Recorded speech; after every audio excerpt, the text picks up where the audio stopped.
Dunia pernah menyaksikan seorang manusia memiliki otak secepat kilat dan tangan sedingin besi.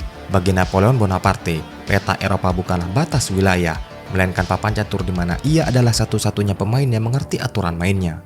Napoleon muncul sebagai tokoh yang merevolusi militer pada masanya. Ia sangat jeli melihat kelemahan di pertahanan lawan dan mengubah celah itu menjadi keunggulan dalam pertempuran. Di bawah komandonya, Prancis berubah menjadi kekuatan militer yang mengerikan dan menjadikannya kekuatan utama yang mampu menantang dominasi monarki lama di seluruh Eropa. Namun, keberhasilan demi keberhasilan di daratan Eropa menciptakan sebuah pola pikir di mana kompromi politik dianggap sebagai kelemahan dan ekspansi militer dilihat sebagai satu-satunya solusi. Ego yang tumbuh dari rentetan kemenangan ini perlahan mengubah Napoleon dari seorang jenderal yang penuh perhitungan menjadi seorang kaisar yang mengabaikan realitas geografis dan peringatan para penasehatnya. Musuh terbesarnya adalah bayangannya sendiri, bagaimana sebuah kecerdasan yang mampu menaklukkan benua bisa runtuh karena kesombongan satu orang, dan bagaimana seorang kaisar yang pernah memegang dunia di tangannya harus berakhir dalam sunyi di sebuah pulau terpencil di tengah samudra. Bersama Hans Movie, kita akan memahami bagaimana kecerdasan intelektual seorang manusia pada akhirnya dihancurkan oleh egonya sendiri.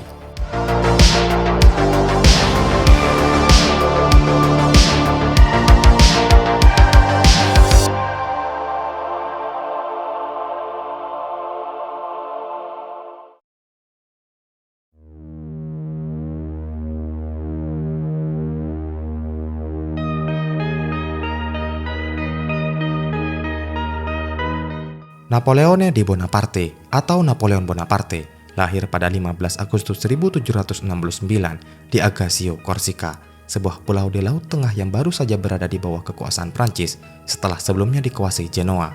Lingkungan tempat ia tumbuh dibentuk oleh ketegangan politik dan identitas yang belum sepenuhnya mapan. Banyak penduduk Korsika termasuk keluarganya masih memandang diri mereka lebih dekat dengan tradisi Italia daripada Prancis.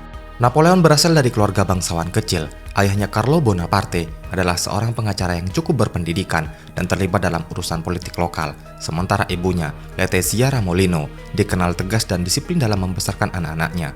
Kehidupan keluarga mereka tidak bisa dibilang kaya, tetapi cukup untuk memberikan Napoleon akses pada pendidikan formal, sebuah peluang penting di tengah keterbatasan ekonomi. Pada usia 9 tahun, Napoleon dikirim ke Prancis untuk menempuh pendidikan militer. Ia belajar di sekolah militer Braine-l'Alleud 1, jauh dari tanah kelahirannya. Di sana, ia menghadapi kesulitan bahasa dan sering dipandang sebagai orang luar karena aksen Korsika dan latar belakangnya. Namun, pengalaman ini membentuk kebiasaannya yang pendiam, fokus, dan serius. Ia menunjukkan minat kuat pada matematika, sejarah, dan terutama strategi militer, bidang yang menuntut ketelitian dan logika. Setelah melanjutkan pendidikan di École Militaire di Prancis, Napoleon memilih cabang artileri, salah satu bidang paling teknis dalam militer Prancis saat itu. Pada tahun 1785, ia lulus sebagai letnan 2 di usia yang relatif muda. Tak lama kemudian, kematian ayahnya membuat kondisi ekonomi keluarganya semakin berat, memaksa Napoleon memikul tanggung jawab sejak dini. Memasuki akhir 1780-an dan awal 1790-an, Prancis mengalami perubahan besar. Revolusi Prancis mengguncang tatanan lama, menjatuhkan monarki, dan menjerumuskan Paris ke dalam situasi politik yang tidak stabil. Kekuasaan berganti dengan cepat, konflik antar faksi merebak, dan kekerasan menjadi bagian dari kehidupan sehari-hari di ibu kota. Bagi banyak perwira muda, masa ini penuh ketidakpastian. Namun, bagi Napoleon, kekacauan justru membuka ruang untuknya bergerak. Pada awal revolusi, Napoleon masih memandang dirinya sebagai orang Korsika. Ia mendukung gagasan otonomi Korsika dan tetap mengagumi Pasquale Paoli yang pada masa itu dianggap sebagai pahlawan nasional pulau tersebut. Ia bahkan sempat kembali ke pulau itu dan terlibat dalam urusan politik lokal. Namun, hubungan antara Paoli dan pemerintah revolusioner Prancis memburuk. Paoli semakin condong menjauh dari Paris, sementara Napoleon justru melihat revolusi sebagai peluang yang besar bagi masa depannya. Ketegangan ini akhirnya membuat posisi keluarga Bonaparte di Korsika semakin sulit. Ketika konflik memuncak dan Paoli menuduh keluarga Bonaparte sebagai pendukung Prancis, Napoleon dan keluarganya terpaksa meninggalkan Korsika dan menetap di Prancis. Peristiwa ini menjadi titik balik penting. Napoleon secara teknis memutus keterikatan politiknya dengan nasionalisme Korsika. Ia mulai memandang Republik Prancis bukan hanya sebagai penguasa baru, tetapi sebagai kerangka tempat ia bisa berkarir dan berkembang. Sementara itu, situasi di Prancis sendiri semakin radikal. Revolusi yang dimulai pada tahun 1789 telah mengikis hampir seluruh struktur monarki lama. Ketegangan antara kaum revolusioner dan para pendukung kerajaan mencapai puncaknya pada tahun 1792 ketika raja dituduh berkhianat terhadap negara karena berusaha melarikan diri dan menjalin komunikasi dengan kekuatan monarki Eropa yang memusuhi kaum revolusi. Pada bulan Desember 1792, Raja Louis XVI diadili oleh konvensi nasional.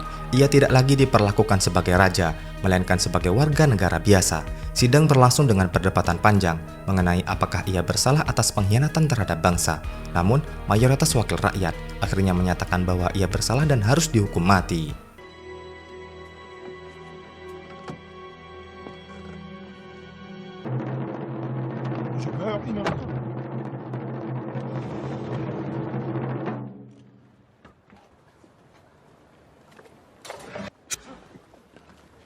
Pada musim panas 1793, Republik Prancis yang masih muda berada di ambang anarki. Revolusi telah memasuki tahun keempat dan dimulainya masa Reign of Terror. Periode ini muncul ketika pemerintahan revolusioner merasa Republik terancam dari dalam dan luar negeri. Untuk mempertahankan revolusi, kekuasaan besar diberikan pada Committee of Public Safety yang dipimpin oleh Maximilien Robespierre. Melalui revolusionary tribunal, ribuan orang yang dianggap sebagai musuh revolusi diadili dengan cepat. Banyak dari mereka dijatuhi hukuman mati menggunakan gelotin. Salah satu korban paling terkenal adalah Marie Antoinette, mantan Ratu Prancis, yang dieksekusi pada 16 Oktober 1793. Pada saat yang sama, Prancis menghadapi tekanan dari dalam dan luar negeri. Beberapa kekuatan besar Eropa seperti Inggris dan Spanyol bergabung dalam koalisi yang berperang melawan Republik baru tersebut. Di dalam negeri, sejumlah wilayah mengalami pemberontakan dari kelompok yang menolak arah radikal revolusi. Situasi ini terlihat jelas di Toulon, sebuah pangkalan angkatan laut penting di selatan Prancis yang menampung sebagian besar armada laut mereka. Pada saat itu, kelompok pemberontak di kota itu menyerahkan pelabuhan kepada armada laut Inggris yang dipimpin oleh Laksamana Samuel Hood. Pendudukan ini memberi koalisi anti-Prancis posisi strategis, sehingga melemahkan kekuatan armada laut Prancis di kawasan Mediterania.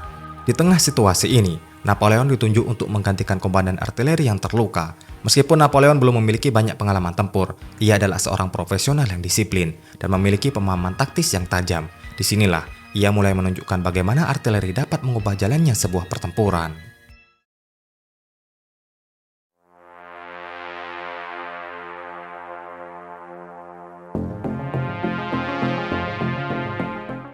Begitu mengambil alih komando pada September 1793, Napoleon mendapati kondisi artileri yang sangat memprihatinkan, jumlah meriam yang sedikit, kurangnya awak yang terlatih, serta kelangkaan bubuk misiu.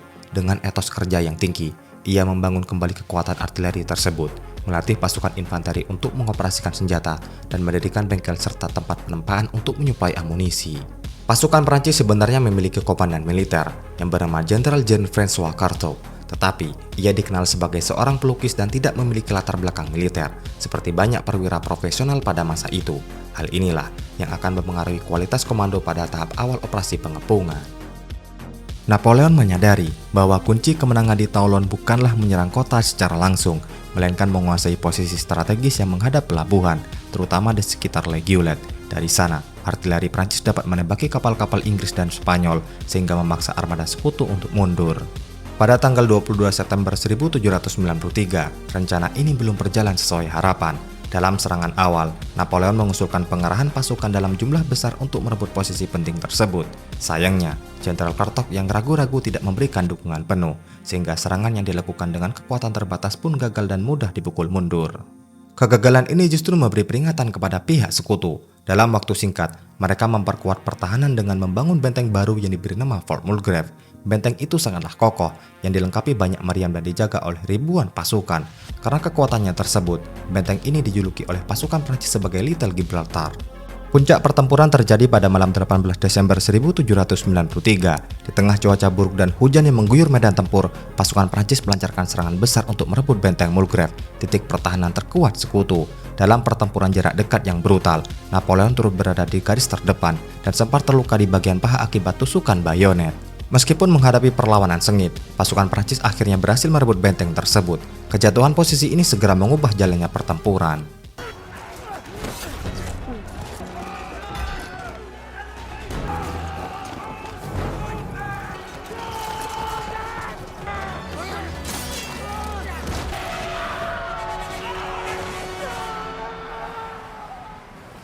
Sesuai perhitungan Napoleon, begitu artileri Prancis menguasai ketinggian dan mulai menembaki pelabuhan, armada Inggris dan Spanyol terpaksa melakukan evakuasi mendadak. Dalam kekacauan itu, ribuan warga Toulon yang setia pada monarki ikut melarikan diri bersama armada sekutu.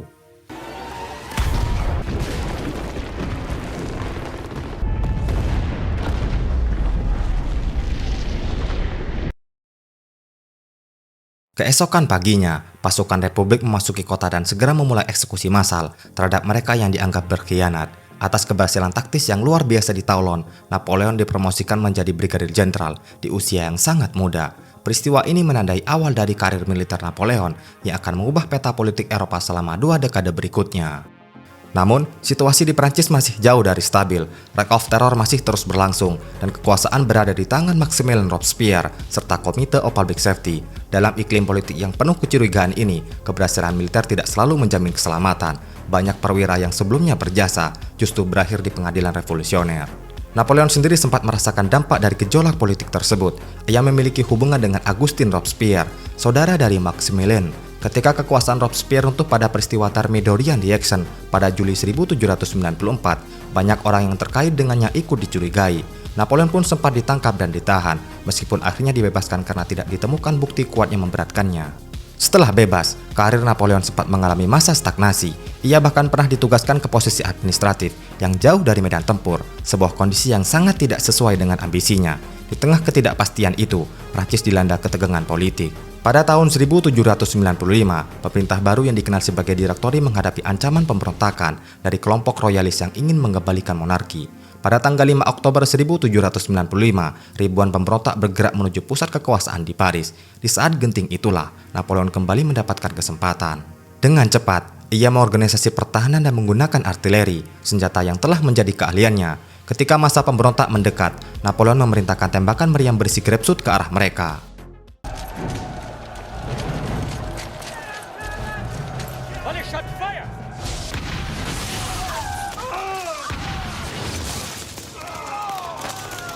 Serangan itu menghancurkan barisan pemberontak dalam waktu singkat dan memaksa mereka mundur. Peristiwa ini kemudian dikenal sebagai 13 Vendémiaire. Kemenangan tersebut kembali mengangkat reputasi Napoleon. Kali ini bukan hanya sebagai komandan di medan perang, tetapi juga sebagai penyelamat pemerintah di ibu kota. Sebagai imbalannya, ia diangkat menjadi komandan angkatan darat dalam negeri. Namun, Napoleon tidak ingin berhenti di ibu kota. Ia menginginkan medan perang. Pada tahun 1796, ia ditunjuk sebagai komandan angkatan darat Italia. Bagi banyak orang, ini adalah tugas yang sangat sulit. Namun, bagi Napoleon, ini adalah panggung untuk menaklukkan Eropa. Sebelum berangkat ke medan perang, Napoleon menikahi Josephine de Beauharnais. Hubungan ini bukan hanya ikatan pribadi, tetapi juga memberi Napoleon koneksi sosial dan politik di Paris. Namun, di balik itu, tersimpan sisi emosional yang kuat. Napoleon kerap menulis surat yang penuh kerinduan dari medan perang, menunjukkan bahwa di balik ambisinya, ia juga seorang pria yang terikat pada perasaan.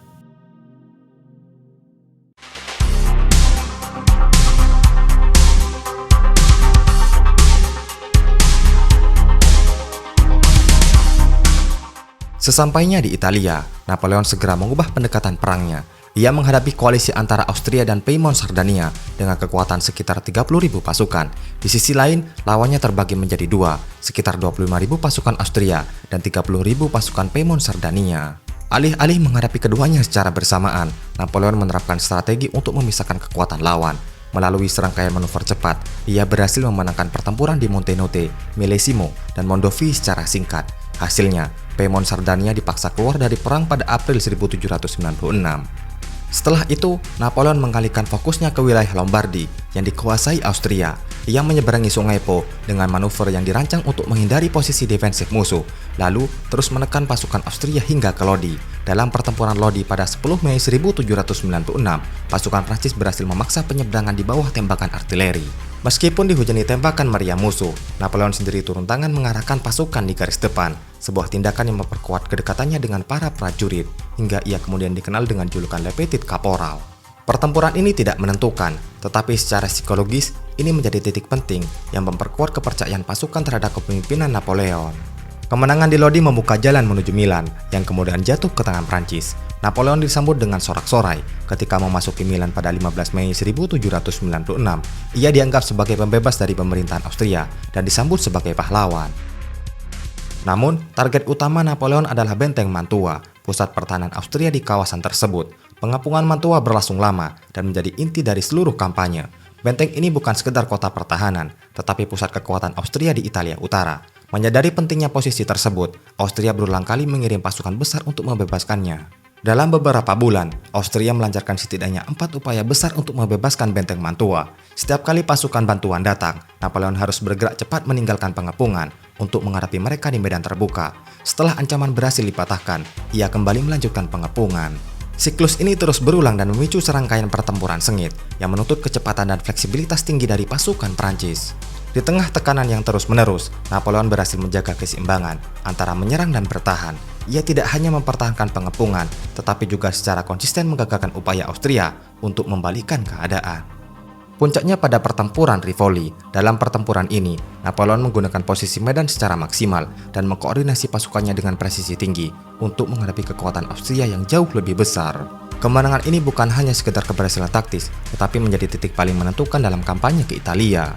Tidak lama setelah itu, Mantua yang telah terisolasi dan kehabisan sumber daya akhirnya menyerah pada Februari 1797. Di balik keberhasilan militer, Napoleon secara sadar membangun citra dirinya. Ia rutin mengirim laporan kemenangan ke Paris yang ditulis dengan bahasa tegas dan penuh keyakinan. Peran dirinya sering ditampilkan sebagai pusat pengambilan keputusan, sementara kesulitan dan kontribusi pihak lain cenderung dipadatkan atau disederhanakan. Laporan-laporan ini dibaca luas dan membentuk gambaran Napoleon sebagai jenderal muda yang selalu menang dan mampu membawa kejayaan bagi Republik. Napoleon juga memahami pentingnya simbol dan gestur politik. Ia bernegosiasi langsung dengan negara-negara Italia yang dikalahkan, menandatangani perjanjian, dan mengatur kontribusi keuangan serta karya seni untuk Prancis. Tindakan ini tidak hanya memperkuat posisi Prancis, tetapi juga memperlihatkan Napoleon sebagai figur yang mampu bertindak bukan sekedar sebagai jenderal, melainkan sebagai wakil kekuasaan negara. Puncak kampanye ini terjadi ketika Napoleon memaksa Austria menandatangani perjanjian Campo Formio pada tahun 1797. Perjanjian tersebut mengakhiri perang di front Italia dan menegaskan dominasi Prancis di wilayah tersebut. Keberhasilannya di Italia yang kemudian membuka jalan bagi langkah berikutnya. Dengan reputasi yang telah terbentuk sebagai jenderal muda yang efektif dan ambisius, Napoleon memperoleh kepercayaan untuk memimpin ekspedisi besar berikutnya. Sebuah operasi yang tidak hanya bersifat militer, tetapi juga strategis dan ilmiah, menuju wilayah di luar Eropa, yaitu Mesir pada tahun 1798.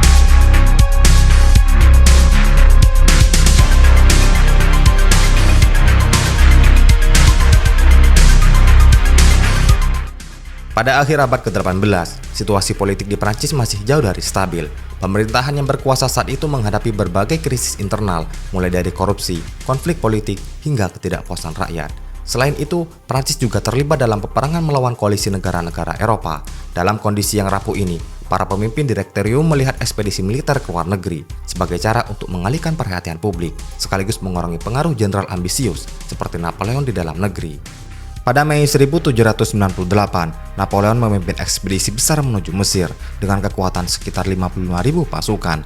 Tujuan utama dari operasi ini adalah melemahkan Britania Raya dengan cara memutus jalur perdagangan mereka ke India yang menjadi salah satu sumber kekuatan ekonomi terpenting. Selain kekuatan militer, ekspedisi ini juga membawa sekitar 167 ilmuwan dan seniman yang dikenal sebagai Savant. Tujuannya adalah melakukan kajian terhadap sejarah, budaya, dan kondisi alam di Mesir. Dalam perjalanan menuju Mesir, pasukan Prancis terlebih dahulu menaklukkan Malta dalam waktu singkat. Setelah itu, mereka melanjutkan pelayaran dan berhasil mendarat di Alexandria. Di sisi lain, armada Inggris yang dipimpin oleh Horatio Nelson terus berupaya memburu mereka, tetapi gagal menemukan posisi armada Prancis sebelum mereka tiba di Alexandria. Setelah menguasai Alexandria, pasukan Prancis bergerak ke pedalaman Mesir. Mereka menghadapi tantangan berat berupa iklim gurun yang ekstrim, termasuk suhu tinggi dan keterbatasan persediaan air yang berdampak signifikan terhadap kondisi fisik pasukan. Tantangan utama pasukan Prancis terjadi pada pertempuran Piramida pada 21 Juli 1798. Dalam pertempuran ini, infanteri Prancis menggunakan formasi kotak untuk menghadapi serangan kavaleri Mamluk. Taktik tersebut terbukti efektif dan memungkinkan Prancis meraih kemenangan dalam waktu singkat yang kemudian membuka jalan bagi mereka untuk memasuki kota Kairo. Namun, di balik keberhasilan militer tersebut, kehidupan pribadi Napoleon justru diwarnai gejolak. Istri Napoleon diketahui menjalin hubungan dengan pria lain selama kepergiannya. Kabar perselingkuhan ini sampai ke telinga Napoleon di tengah kampanye Mesir, sehingga menimbulkan kekecewaan yang mendalam. Surat-suratnya yang sebelumnya penuh kerinduan berubah menjadi lebih dingin dan tajam, mencerminkan luka pribadi yang ia rasakan di tengah ambisinya sebagai pemimpin militer. Meskipun diliput kekecewaan yang mendalam, Napoleon tetap harus melanjutkan peperangan dan menjalankan tanggung jawabnya sebagai seorang pemimpin pasukan. Sementara itu, keberhasilan di darat tidak diimbangi dengan situasi di laut. Pada 1 Agustus 1798, armada Prancis dihancurkan oleh pasukan Inggris dalam pertempuran Sungai Nil di Teluk Abukir. Kekalahan ini membuat pasukan Prancis terisolasi di Mesir tanpa dukungan logistik dan komunikasi yang terputus dari Eropa. Kondisi ini semakin kompleks ketika terjadi pemberontakan di Kairo pada Oktober 1798 yang kemudian ditumpas oleh Prancis dengan tindakan represif. Pada awal tahun 1799, Napoleon melanjutkan operasi militer ke wilayah Suriah sebagai bagian dari upaya menghadapi Kekaisaran Ottoman.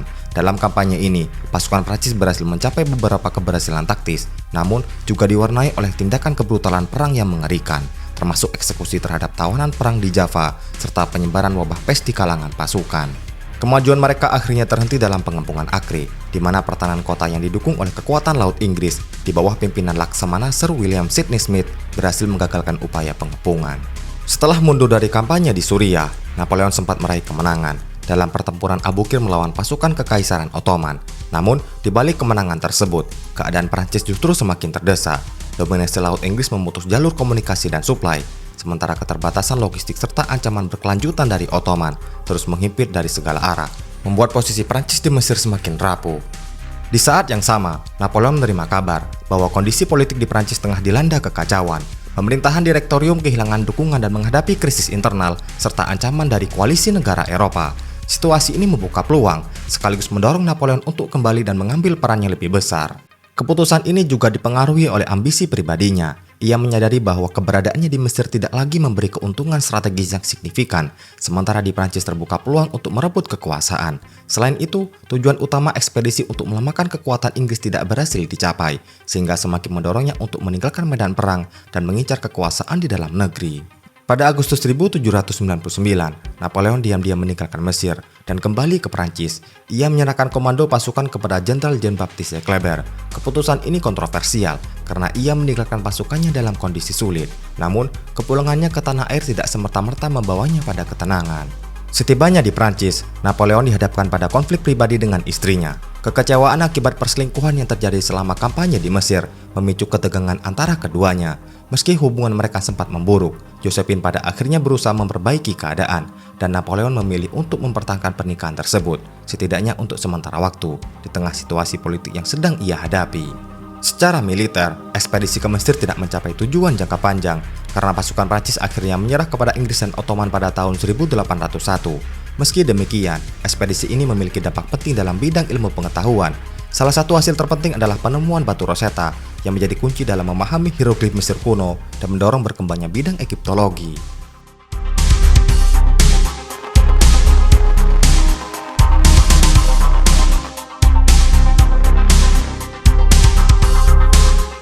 Pada akhir tahun 1799, pemerintahan yang berkuasa saat itu semakin kehilangan legitimasi akibat krisis internal, konflik politik, serta menurunnya kepercayaan publik. Kondisi ini membuka ruang bagi munculnya kekuatan baru dalam politik Prancis. Dalam situasi seperti ini, nama Napoleon semakin menonjol, terutama berkat keberhasilannya dalam kampanye militer di Italia dan reputasinya dari ekspedisi ke Mesir. Meski ekspedisi tersebut tidak sepenuhnya berhasil, citranya tetap terjaga melalui propaganda yang menonjolkan sisi keberhasilannya. Di tengah situasi yang penuh ketidakpastian itu, mulai muncul sekelompok tokoh politik yang merasa bahwa sistem pemerintahan perlu diubah. Salah satu figur paling berpengaruh adalah Emmanuel Joseph Sieyès. Ia menilai bahwa pemerintahan direktorium sudah tidak lagi efektif, bahkan cenderung menjadi beban bagi stabilitas negara. Menyadari bahwa perubahan besar tidak mungkin terjadi tanpa dukungan kekuatan militer, ia kemudian menjalin komunikasi dengan Napoleon, yang dianggap memiliki pengaruh dan legitimasi di mata publik maupun militer. Tokoh lain seperti Charles Maurice de Talleyrand berperan sebagai perantara politik, sementara Lucien Bonaparte, adik Napoleon, menempati posisi strategis sebagai ketua Dewan 500. Pada tanggal 9-10 November 1799, langkah tersebut mencapai puncaknya dalam kudeta 18 Brumaire.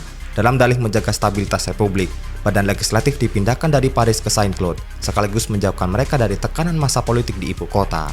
Pada hari pertama, Napoleon memperoleh komando militer di Paris dengan dalih adanya ancaman terhadap negara. Dalam waktu yang sama, beberapa anggota direktorat dipaksa mundur, sehingga melemahkan struktur eksekutif yang sudah tidak stabil. Gentlemen.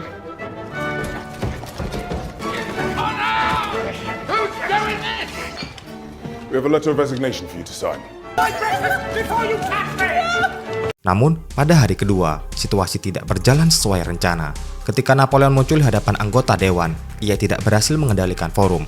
Banyak anggota dewan menolak kehadirannya, bahkan menuduhnya berupaya melakukan kudeta. Suasana menjadi kacau, dan Napoleon terpaksa keluar dari ruangan tanpa memperoleh dukungan yang diharapkan. Kondisi tersebut hampir menggagalkan seluruh rencana. Pada titik inilah, peran Lucien Bonaparte menjadi krusial.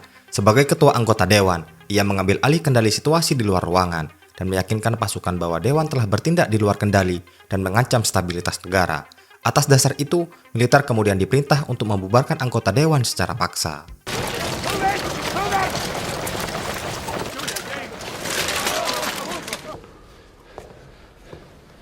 Setelah pembubaran tersebut, struktur pemerintahan lama pun secara efektif berakhir. Sebagai gantinya, dibentuk sistem baru yang dikenal sebagai konsulat, dengan 3 konsul utama yaitu Emmanuel Joseph Sieyès, Roger Ducos, dan Napoleon Bonaparte. Namun, dalam praktiknya, Napoleon dengan cepat menjadi figur paling dominan sebagai konsulat pertama yang memberinya kendali terbesar atas pemerintahan di Perancis. Setahun kemudian, tepatnya pada tahun 1800, menjadi fase terpenting bagi Napoleon dalam memperkuat posisinya. Untuk memperoleh legitimasi politik, ia membutuhkan keberhasilan militer. Fokusnya tertuju pada Italia Utara yang kembali dikuasai Austria melalui kampanye militer yang berujung pada pertempuran Marengo.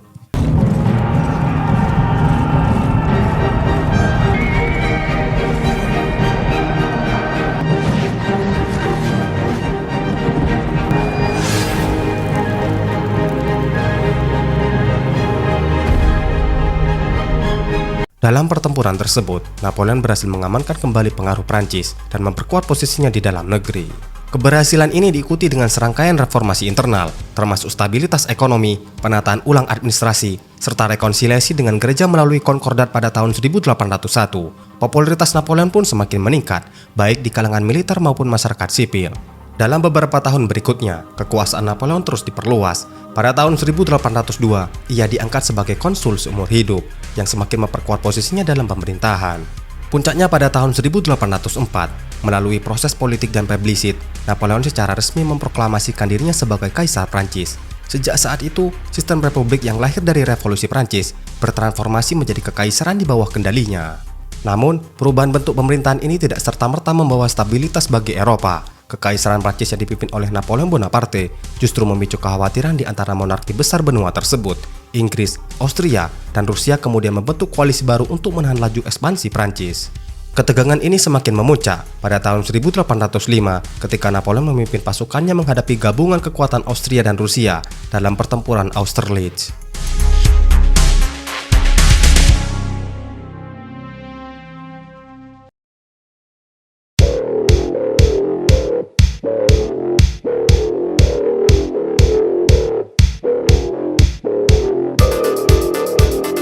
Pada Desember 1805, dataran Austerlitz menjadi salah satu pertempuran paling menentukan dalam sejarah Eropa. Setahun setelah menobatkan dirinya sebagai Kaisar Prancis, Napoleon Bonaparte menghadapi koalisi ketiga yang dipimpin oleh Rusia dan Austria. Meskipun jumlah pasukan Prancis lebih sedikit, Napoleon mengandalkan strategi dan pemahaman medan untuk mengimbangi keunggulan lawan. Dalam persiapannya, Napoleon sengaja melemahkan sayap kanan pasukannya. Langkah ini bertujuan untuk mendorong pasukan sekutu meninggalkan dataran tinggi Pratzen dan memusatkan serangan ke area yang tampak rapuh. Strategi tersebut berhasil. Sebagian besar pasukan sekutu bergerak turun untuk menyerang sayap kanan Prancis.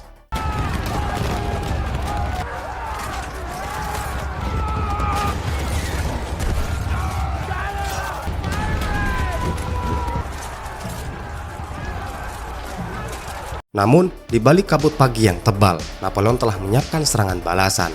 Ia mengandalkan korps ketiga di bawah Marsekal Louis Nicolas Davout yang bergerak cepat sejauh 110 km untuk memperkuat sayap kanan pasukan Prancis. Begitu pasukan sekutu meninggalkan dataran tinggi Pratzen, Napoleon memerintahkan serangan mendadak. Saat kabut mulai terangkat, infanteri Prancis melakukan serangan. Momen ini kemudian dikenal sebagai Matahari Austerlitz.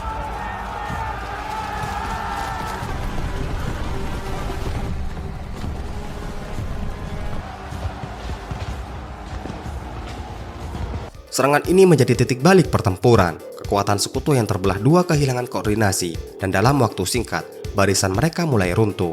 Menjelang akhir pertempuran, sebagian besar pasukan sekutu mundur ke arah selatan, melewati perairan yang membeku. Beberapa sumber sejarah mencatat bahwa artileri Prancis menembaki mereka saat melewati permukaan es tersebut. Meskipun besarnya dampak serangan ini masih menjadi perdebatan di kalangan sejarawan.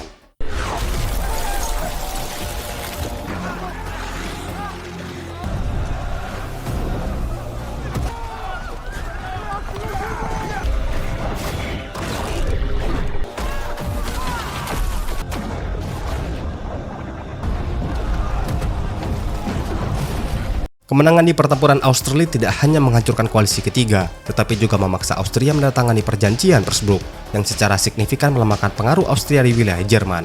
Secara geopolitik, pertempuran ini memperkuat dominasi Prancis di Eropa selama satu dekade berikutnya, sekaligus membuktikan bahwa fleksibilitas komando dan pemanfaatan medan dapat mengalahkan keunggulan jumlah pasukan. Namun, di balik kemenangan besar ini, tersimpan dampak jangka panjang terhadap cara Napoleon memandang dirinya sendiri. Austerlitz bukan sekedar kemenangan militer, melainkan turut memperkuat keyakinannya dan insting pribadinya.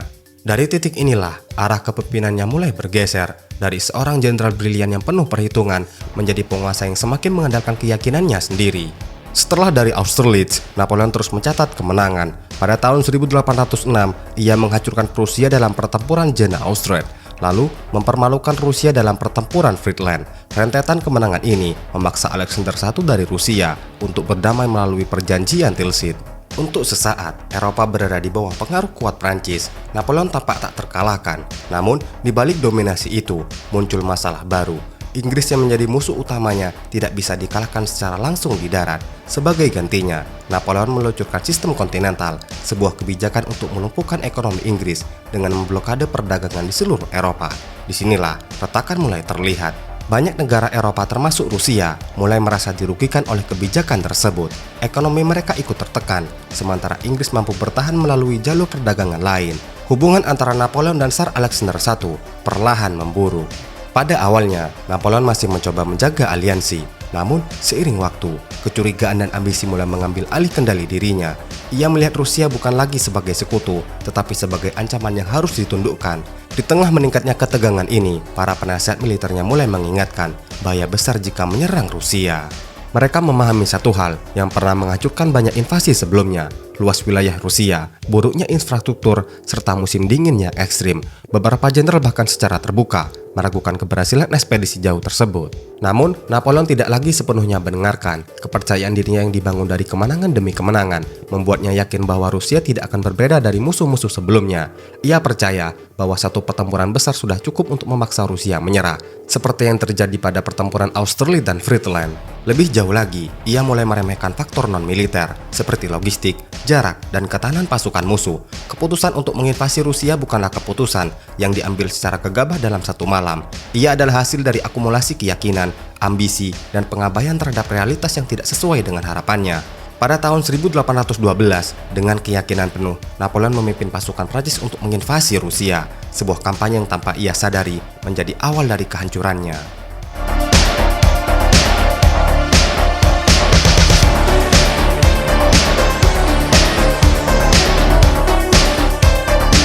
Pada Juni 1812, Napoleon memimpin pasukan Prancis menyeberangi Sungai Niemen dengan jumlah pasukan yang sangat besar, berkisar antara 600.000 orang. Tujuannya adalah memaksa Rusia bertempur dalam satu pertempuran besar. Namun, strategi yang dihadapi berbeda dari yang diharapkan. Pasukan Rusia di bawah Michael Andreas Barclay de Tolly, yang kemudian dilanjutkan oleh Mikhail Kutuzov, memilih untuk terus mundur ke wilayah pedalaman. Mereka menerapkan strategi bumi hangus dengan menghancurkan persediaan makanan dan infrastruktur yang bisa dimanfaatkan oleh musuh. Akibatnya, pasukan Prancis mengalami kesulitan logistik sejak awal pergerakan. Selama perjalanan menuju Moskow, jumlah pasukan Prancis terus berkurang. Banyak tentara yang jatuh karena sakit, kelelahan, dan kekurangan makanan. Selain itu, serangan kecil dari pasukan berkuda Rusia juga menambah tekanan. Pertempuran besar akhirnya terjadi pada September 1812 dalam pertempuran Borodino. Dalam satu hari, puluhan ribu korban jatuh dari kedua belah pihak. Pasukan Prancis berhasil menguasai medan, tetapi tidak mampu menghancurkan tentara Rusia, sehingga hasil pertempuran ini tidak memberikan keuntungan strategis yang jelas bagi Prancis.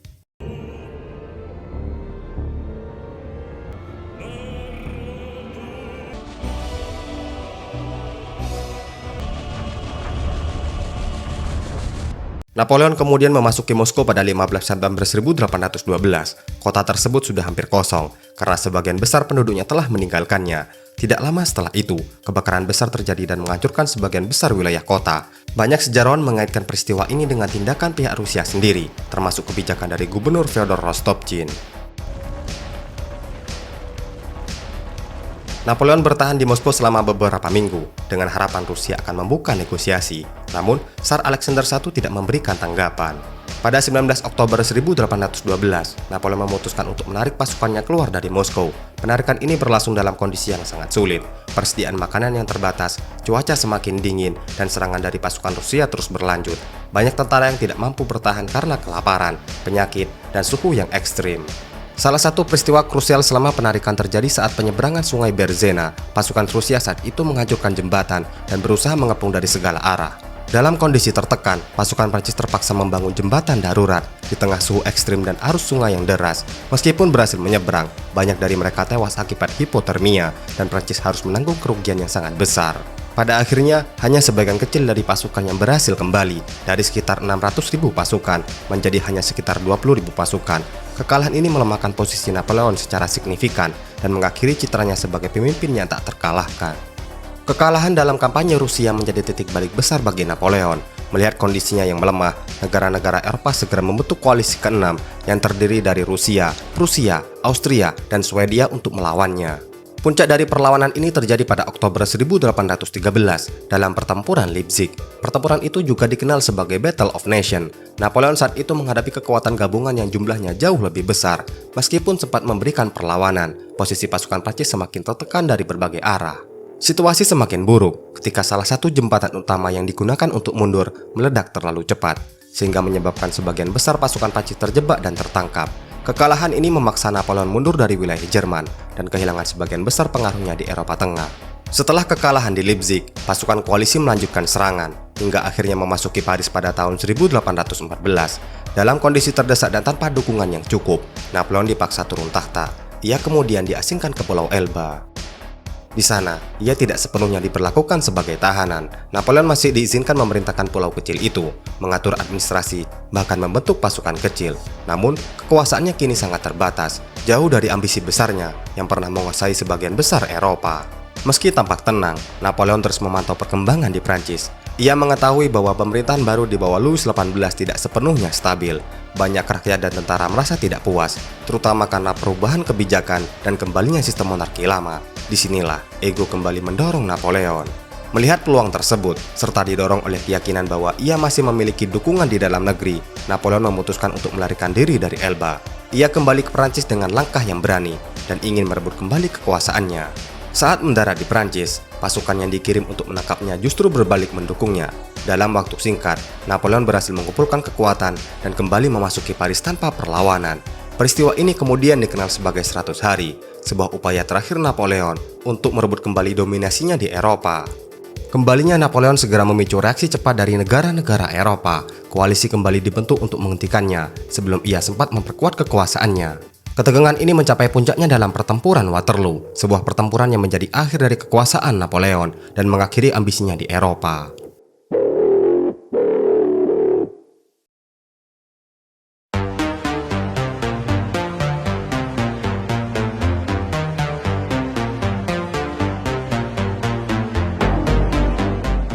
Menyadari ancaman dari negara-negara Eropa, Napoleon memilih bergerak cepat. Ia berusaha memukul pasukan musuh secara terpisah sebelum mereka sempat bersatu.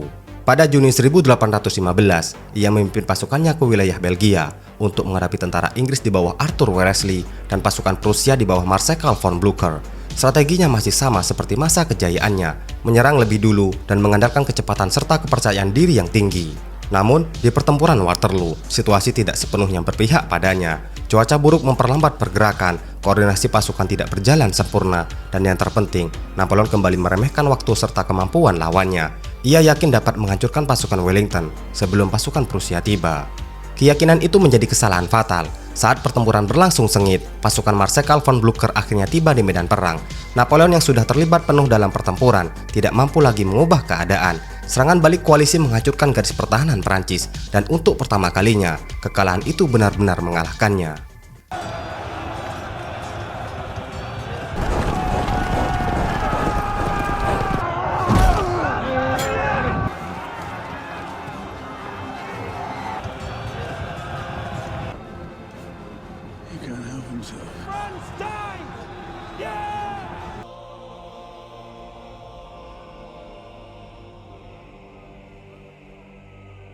Setelah pertempuran Waterloo, Napoleon tidak memiliki kesempatan kedua. Ia kembali dipaksa turun tahta dan kali ini diasingkan ke Pulau San Helena. tempat ia menghabiskan sisa hidupnya dalam pengasingan tanpa harapan untuk kembali.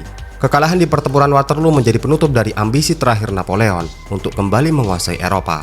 Di Pulau San Helena, ia hidup dalam penguasaan ketat, jauh dari panggung politik dan medan perang yang selama ini membesarkan namanya.